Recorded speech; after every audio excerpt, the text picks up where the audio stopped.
માતાજી જ્યારે 16 વર્ષની છોકરી રહીને પતઈ રાજાના આંગણામાં જ્યારે ગરબે ઘૂમતા હોય છે ત્યારે પતઈ રાજા આ રૂપસુંદરી જોઈને મોહિત થઈ જાય છે। ત્યારે પતઈ રાજા આ 16 વર્ષની છોકરીને જોઈને મોહિત થઈ ગયા છે અને આ સુંદરીને જોઈને કહેવા લાગ્યા કે ઊભા રહો। સુંદરી એમની પાછળ જવા લાગ્યા। એમ કહીને પતઈ રાજા એમની પાછળ જવા લાગ્યા। ત્યારે માં કહેવા લાગ્યા કે આ શું મારી દિવસ રાત ભક્તિ કરનારો આજે મને ન ઓળખી શક્યો?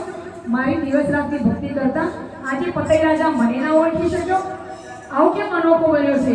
એમ કહીને પતઈ રાજાને કહે છે।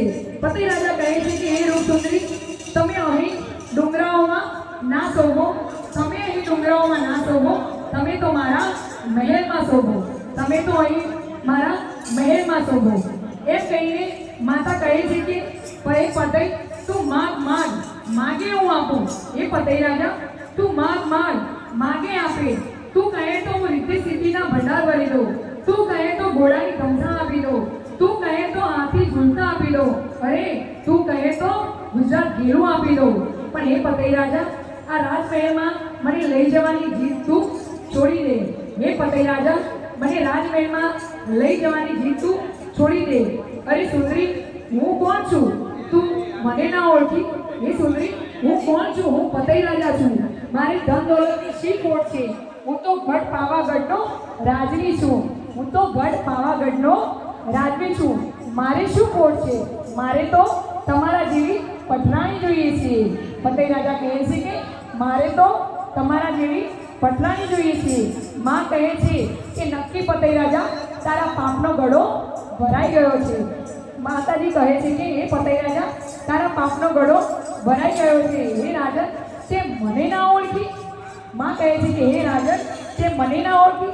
તેમ છતાં પતઈ રાજા માનતા નથી અને માનો પાલવડો પકડી લે છે। તેમ છતાં પતઈ રાજા માનતા નથી અને પાલવડો પકડે છે અને માં કહે છે કે હે રાજન, તે મારો પુત્ર બનીને પાલવ ઝાલ્યો હોત તો હું તને 72 પેઢી તારી તારી દોત। તે મારો પુત્ર બનીને જો તે મારો પાલવ ઝાલ્યો હોત તો હું તારી 72 પેઢી તારી દોત। પણ તે મારા ઉપર કુદ્રષ્ટિ નજર નાખી છે। મારો પાલવડો મેલી દે। પતઈ રાજા, મારો પાલવડો મેલી દે। અરે મૂર્ખ, તે મને ના ઓળખી? તારી માને ના ઓળખી શક્યો?